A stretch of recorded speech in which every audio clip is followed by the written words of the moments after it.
మిత్రులందరికీ పులి కన్ను వైడ్ ఐ ఛానల్లోకి పునః స్వాగతం, శుభస్వాగతం. సినారే సినీ గీతాల వైభవం ఈ శీర్షిక ఒకటి కొత్తగా మొదలు పెడుతున్నాను. ఈ శీర్షికలో వరుసగా డాక్టర్ సి నారాయణ రెడ్డి గారి సినిమా పాటలను మిత్రులందరితో కలిసి పంచుకుంటూ వాటి వివరాలు చర్చించుకుందామని చెప్పి ఈ కార్యక్రమం మొదలుపెట్టాను. అయితే మా గురువుగారు ఆచార్య సి నారాయణ రెడ్డి గారి పాటలను మొట్టమొదటిసారి నేను చెప్పడం లేదు. ఈ ఛానల్లో ఇప్పటికే ఎన్టీఆర్ కోసం సినారే గారు రాసినటువంటి చాలా పాటల గురించి మనం మాట్లాడుకున్నాం. ఇప్పుడు ఇదే క్రమంలో అయితే ఇంతకుముందు ఎన్టీఆర్ గారి పాటల కోసం మనం మాట్లాడుకున్నాం. ఇప్పుడు కేవలం ఎన్టీఆర్కి మాత్రమే కాకుండా ఒక క్రమంలో సినారే గారు రాసిన వేరు ప్రక్రియలకు సంబంధించినటువంటి సినిమా పాటల గురించి మనం మాట్లాడుకున్నాం. ఆచార్య శ్రీ నారాయణ రెడ్డి గారు బహుముఖ ప్రజ్ఞావంతుడు. ఆయన పుట్టినరోజు జూలై 29. ఈ రోజును పురస్కరించుకొని ఈ కార్యక్రమం మొదలుపెట్టాను. ఆయన ఒక ఆచార్యుడుగా, ఒక సినీ గేయ కవిగా, వచన కవిగా, గజల్ రచయితగా, గాయకుడుగా, సంగీత విధుడుగా ఇలా బహుముఖ ప్రజ్ఞలు సాధించినటువంటి వ్యక్తి. వీటన్నిటికి మించి కేంద్ర సాహిత్య అకాడమీ పురస్కారం, జ్ఞానపీఠ పురస్కారం, రాజాలక్ష్మి ఫౌండేషన్ వారి పురస్కారం, ఇలాంటి పురస్కారాలు ఎన్నో అసంఖ్యాకంగా ఆయన పొందారు. ఇన్ని ప్రముఖమైనటువంటి ప్రజ్ఞలలో ఆయన ప్రజ్ఞ సినీ గేయాలలో చాలా ఎక్కువగా వికసించింది. అలాగని మిగతా శక్తులు వేటిని కూడా తగ్గించడం కాదు. ఆయన పరిపాలకుడుగా కూడా, వైస్ ఛాన్సలర్గా కూడా చాలా విజయవంతంగా పనిచేశారు. అయితే ఆయన కవిత్వ రచనా పరంపరలో చాలా ఎక్కువగా బహుముఖీనంగా ప్రజ్ఞ చూపించింది సినీ గేయాలలో. ఆయన సినీ గేయ రచనా ప్రయాణం 1962 మొదలైంది. 1951లో తొలిసారిగా ఆయన రేడియో నాటకానికి పాదులు వేస్తే, ఆ తర్వాత 1962 నాటికంటే దాదాపు 9 సంవత్సరాలలో ఆయన సినీ గేయ కవిగా తన ప్రయాణాన్ని మొదలుపెట్టారు. అయితే నారాయణ రెడ్డి గారు సినిమా పాట రచించడానికి వెనుక ఒక చిన్న కథ ఉన్నది. అయితే అది యాదృచ్ఛికంగా జరిగింది కాదది. నారాయణ రెడ్డి గారు గేయ కవిగా అప్పటికే చాలా ప్రసిద్ధి పొందారు. గేయ కవిగా అంటే గేయాలు, ముత్యాల సరాల గేయాలని దగ్గర పెట్టుకొని మొట్టమొదటి గేయం వచ్చింది గురజాడ అప్పారావు గారితో.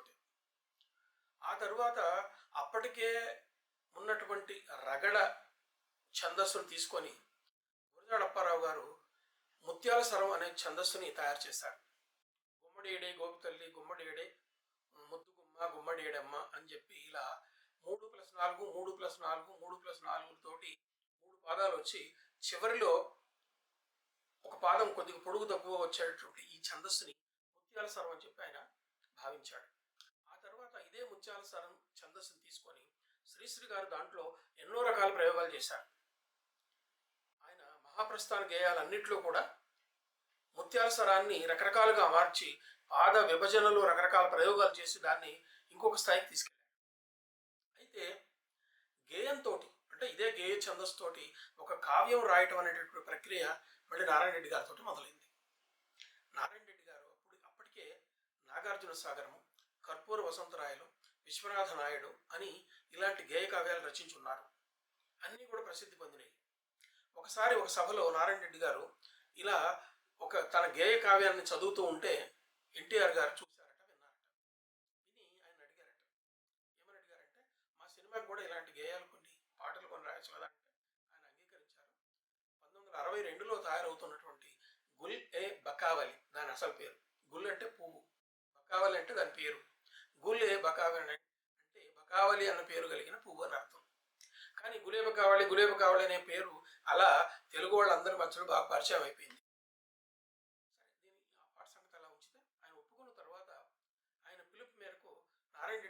మద్రాసుకు వెళ్ళారు. మద్రాస్ సెంట్రల్ స్టేషన్లో దిగేసరికి నారాయణ రెడ్డి గారు అట్లా స్టేషన్లో వస్తూ ఉండగానే ఎన్టీ రామారావు గారు స్వయంగా ఆయన ఎదురు వెళ్ళి ఆయన రిసీవ్ చేసుకుని సొంత కార్ల పరంపరలో ఆయన ఇంటికి తీసుకెళ్ళి ఆ తర్వాత అక్కడి నుంచి ఆ సినీ గేయాల రచన ప్రారంభమైందట. అంటే రామారావు గారు ఒక కవిగా నారాయణ రెడ్డి గారిని ఎంత గౌరవించారో దీన్ని బట్టి మనకు తెలుస్తుంది. అక్కడి నుంచి ఆయన ప్రయాణం ఆగలేదు. గురేబా కావాలి సినిమాలో పాటలన్నీ కూడా ఆయనే, సింగిల్ కార్డ్ అంటారు సినిమా పరిభాషలో, పాటలన్నీ కూడా ఆయనే రచించారు. ఆ పాటల్లో మొట్టమొదటి రికార్డ్ అయ్యి మొట్టమొదటి బయటకు వచ్చింది నన్ను దోచుకుంటూ ఒకటే వన్నెల దొరసాని అనే పాట. ఈ పాటలో ఈ రోజున ఈ పాట మొట్టమొదటి పాట కాబట్టి దాంతోనే మొదలు పెడతాము. ఈ పాటలో రచనాపరంగా ఉన్నటువంటి ప్రత్యేకతలు ఏంటి, అలంకార పరంగా, సాహిత్య విలువల పరంగా దాంట్లో ఉన్నటువంటి ప్రత్యేకతలు ఏంటి, అది మనం చెప్పుకోవాలి. ఈ పాటని కథానాయకుడు ఎన్టీ రామారావు నాయిక జమున మీద చిత్రీకరించారు. లోపలికి పోయి మనం వివరాలు చూద్దామండి. మొదట ఆ సాహిత్యం చూసి ఆ తర్వాత అందులో ఉన్న విశేషాలు మనం తెలుసుకుందాం. అయితే ఈ పాటని ఘంటసాల గారు అత్యద్భుతంగా దాంట్లో పాడారు, సుశీల గారు దానికి పాడారు, విజయ కృష్ణమూర్తి దీనికి సంగీతాన్ని అందించారు. విజయ కృష్ణమూర్తి ఈ పాట మొదలు పెట్టడంతో ఒక ఫ్లూట్ వేణునాదంతో మొదలవుద్ది. అది ఒక ప్రేమ భావాన్ని కలిగించడంతో చాలా ఉపయోగపడుతుంది. ఆ ఫ్లూట్ దానికి చాలా బాగా ఉపయోగపడుతుంది. ఆ పాట ఆ లిరిక్స్ ఒకసారి చూస్తాను రండి. నన్ను దోచుకొందువటే వన్నెల దొరసాని, కన్నులలో దాచుకొందు నిన్నే నా స్వామి. నన్ను దోచుకొందువటే వన్నెల దొరసాని అంటే అని నాయకుడు అంటే, కన్నులలో దాచుకొందు నిన్నే నా స్వామి అని చెప్పి నాయకుడు. చరణాల్లోకి వస్తే అది పల్లవి. చరణాల్లోకి వస్తే తరియింతును నీ చల్లని చరణమ్ముల నీడలోన పూలదండ ఓలే కర్పూర కళిక ఓలే అని ఆమె అంటే ఆయన అంటాడు కదా, ఎంతటి నెరజాణవో నా అంతరంగమందు నీవు కలకాలము వీడని సంఖ్యలలు వేసినావు నన్ను దోచుకొందు ఒకటే వన్నెల దొరసాని. మళ్ళీ వస్తుంది ఈ పల్లవి, మళ్ళీ వస్తుంది. ఇంకా రెండు చరణాలు చిన్న పాట ఇదే. అప్పుడు ఆమె అంటుంది, నామదియే మందిరమై నీవే ఒక దేవతవై వెలసినావు నాలో నే కలసిపోదు నీలో అని ఆమె అంటుంది. ఆయన అంటాడు కదా, ఏనాటిదో మనబంధం ఎరుగరాని అనుబంధం, ఏనాటిదో మనబంధం ఎరుగరాని అనుబంధం, నన్ను దోచుకొందు ఒకటే వన్నెల దొరసాని, కన్నులలో దాచుకొందు నిన్నే నా స్వామి. రెండు చరణాలు కూడా చిన్న పాట ఇది, కానీ చాలా అద్భుతంగా ఉంటుంది. ఆ ఘంటసాల గారి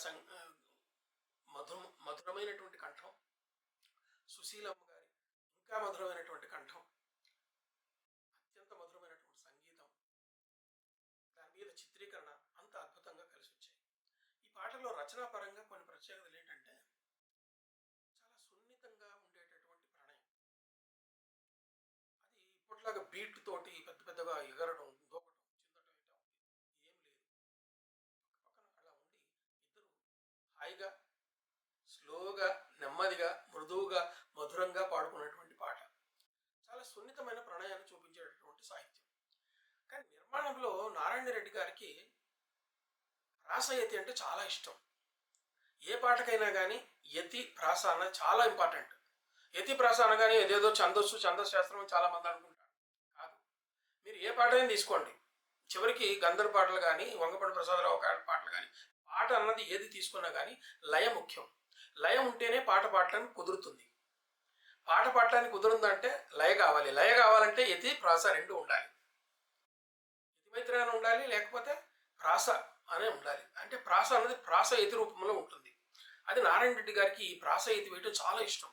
చాలా పాటల్లో ఆయన యతి కన్నా ప్రాస యతి ఎక్కువగా వేస్తారు. ఇందులో ఎలా ఉంటుందో చూసుకోండి, ఎట్లా ఉంటుందో చూద్దాం. నన్ను దోచుకొందువటే వన్నెల దొరసాని. ఇక్కడ ఒకటే పాదం, పాదములో ఎక్కడో ఒక చోట యతి ఉండాలి. కానీ ఇక్కడ ఆయన యతి కాకుండా ప్రాస యతి వేస్తారు. అది ఎట్లంటే, నన్ను దోచుకొందువటే వన్నెల దొరసాని. ఇక్కడ నా బదులు అక్కడ నన్నుల దొరసాని అంటే నానుల దొరసాని అన్నా కానీ, నాకున్న దొరసాని అన్నా కానీ యతి కుదురుతుంది. కానీ ఆయన ఇక్కడ లయ చదరకుండా ఉండడానికి ఆయన ప్రాస యతి వేస్తాడంటే, నన్ను దోచుకొందువటే వన్నెల దొరసాని. ఇక్కడ నన్ను వన్నె ఈ రెండింటికి ప్రాస యతి కుదిరింది కాబట్టి అక్కడ లయ వచ్చింది.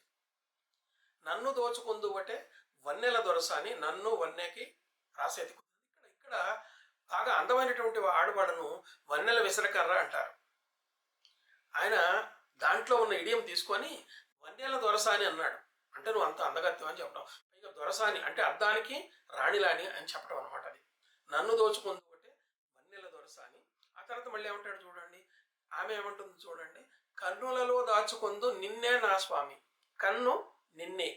మళ్ళీ ప్రాసయతి అంటే పల్లవిలో ఉన్న రెండు పాదాల్లో కూడా ఎతి కాకుండా ప్రాసయతి వేశారు నారాయణ రెడ్డి గారు. మిగతా వాటన్నింటిలో కూడా ఎక్కువ ప్రాసయతే ఉంటుంది. ఇక్కడ చూద్దరు కానండి, తరియంతును నీ చల్లని చరణమ్ముల నీడలోన. చరణమ్ముల నీడలోన తరిగిస్తానంటే ఇదంతా పాతకాలపు డిక్షన్. అంటే దాదాపు 65 సంవత్సరాల నాటి పాట. ఆ రోజుల్లో స్త్రీ పురుషుల మధ్యలో ప్రణయం ఎంత సున్నితంగా చాలా పాత పద్ధతిలో ఉండేదో. నీ పాదాలే నాకు రక్ష, నీ పాదసీమలో నేను ఉంటానని హీరోయిన్లు అనే కాలం అది. ఇప్పుడు అది కాదు కదా. ఆ కాలానికి అనుకూలంగానే అప్పుడు అట్లా రాశారు. తరియంతును నీ చల్లని చరణమ్ముల నీడ. ఇక్కడ చరణములు చల్లగా ఉంటాయని కాదు. ఇక్కడ నీ చరణములు లేడంటే నీ పాదపీఠాల దగ్గర నేను హాయిగా జీవిస్తానని చెప్పడం. ఇది తెలియక కొంతమంది ఏదో విమర్శించారు ఒకప్పుడు. దాని జోలికి అవసరం లేదు. తరియంతును నీ చల్లని చరణముల నీడలున తరి చెర. ఇక్కడ మళ్ళీ ప్రాసయతి. ఆ తర్వాత ఇంకొకటి ఒకటి వస్తుంది చూడు, పూలదండ ఓలే కర్పూర కళిక ఓలే. ఇక్కడ ఎతి కుదిరింది. పూలదండలో పూ అనే అక్షరానికి కర్పూర కళిక అన్న దాంట్లో అక్కడ కూడా పూ అనే అక్షరం ఉంది. ఈ రెండింటికి కూడా యతిమైత్రి. ఇక్కడ యతిమైత్రి కన్నా ప్రాసయతి కుదిరితే ఎలా ఉంటుందో మనం చూడండి. కన్నులలో దాచుకుందో నిన్నే నా స్వామి, తరియంతును నీ చల్లని చరణముల నీడలోన మూడిట్లోనూ ప్రాసయతి వేశారు. తర్వాత పూలదండ ఓలే కర్పూర కళిక ఓలే, అక్కడ యతి కుదిరింది. అట్లాగే ఆ తర్వాత ఏ చరణం వస్తుందో చూడండి, ఎంతటి నెరజాణవో నా అంతరంగమందు నీవు. మళ్ళీ ఇక్కడ ప్రాసయతే. ఎంతటి అంత, ఎంత అంత, ఎంతటి నెరజాణవో నా అంతరంగమందు నీవు. మళ్ళీ ప్రాసయతి వేశారు. నువ్వు చాలా నెరజాణవి, నా అంతరంగంలో వచ్చి కూర్చొనేసావని చెప్తున్నాడు అన్నమాట. ఎంతటి నెరజాణవు నా అంతరంగమందు నీవు, కలకాలము వీడని సంఖ్యలలు వేసినావు. మళ్ళీ చూడండి, మళ్ళీ ప్రాసయతే. కలకాలము వీడని సంఖ్యలలు వేసినావు. కల సంఖ్యల, కల కెల, ఈ రెండింటికి మళ్ళీ ప్రాసయతి. కలకాలము వీడని సంఖ్యలలు వేసినావు, నన్ను బంధించేసేసావని చెప్తున్నాడు. కలకాలం నీ గుండెలో నన్ను బంధించావు, నా గుండెలో నువ్వు బందీ అయిపోయి ఉన్నావు అని చెప్తావు అనమాట. మళ్ళీ నన్ను దోచుకుందు అంటే వన్నెల దొరసాని. ఆ తర్వాత రెండో చరణం చూడండి, నామదియే మందిరమై నీవే ఒక దేవతవై. నామది నీవే ఒక దేవతవై, వెలసినావు నేను నాలో నే కలసిపోదు నీలో. వెలసి కలసిపోదు నీలో. మళ్ళీ అదే రాసేది. ఏనాటిదో మనబంధం ఎరుగరాని అనుబంధం. ఇక్కడ ఎతి కుదిరింది. ఏనాటిదో మనబంధం, ఏ నాటిదో ఎరుగరాని అనుబంధం. ఒకే అక్షరం అక్కడ యతిమైత్రితో వచ్చింది. ఇట్లా ఒకే అక్షరంతో రాని చోట్ల ప్రతి చోట కూడా ఆయన యతిమైత్రి స్థానంలో ప్రాసయతి వేస్తూ ఉంటారు. ఇది దాంట్లో కుదురుతుంది. కన్నులలో దాచుకొందు నిన్నే నా స్వామి. మళ్ళీ ఇలా ఇంకొకసారి రిపీట్ అయ్యి అల్లే వస్తుంది. సో ఇట్లా తొలి పాటలోనే ఆయన తన ముద్రను అట్లా స్టాంపు వేసేశారు. తొలి పాటలోనే ఒక స్టాంపు వేసేశారు. చాలా అద్భుతంగా సక్సెస్ అయింది. ఇప్పటికి కూడా నారాయణ రెడ్డి గారి పాటల్ని కచేరీ ఎవరైనా చేస్తే ఈ పాటలు చాలా మంది తప్పనిసరిగా పాడుతూ ఉంటారు. మిత్రులారా, ఇలా మనకు చాలా పాటలు నారాయణ రెడ్డి గారి ప్రతి పాట ఒక సక్సెస్. ప్రతి పాటలో ఏదో ఒక విశేషం ఉంటుంది. సాహిత్యపరంగా విశేషం ఉంటుంది. తెలుగు సినిమా పాటల్లో ఎంతోమంది రచయితలు ఉన్నారు. ఒక ఆత్రేయ, ఒక ఆరుద్ర, ఒక శ్రీశ్రీ, ఒక రామకృష్ణ శాస్త్రి, అట్లా ఎంతోమంది ఉన్నారు. ఒక్కొక్కళ్ళది ఒక్కొక్క శైలి. నారాయణ రెడ్డి గారిది ఒక ప్రత్యేకమైనటువంటి ముద్ర. ఆయన మామూలు సినిమా కవి, కేవల సినిమా కవి కాదు. సినిమాల కోసం మాత్రమే కవిత్వం రాసినవాడు కాదు. దాశరథి గారు కూడా అంతే. ఇండస్ట్రీలో అప్పటికి వాళ్ళిద్దరూ అక్కడికి తెలంగాణ నుంచి అక్కడికి పోయి స్థిరపడిపోయినారు. ఒక్కొక్కరిది ఒక్కొక్క ప్రత్యేకత.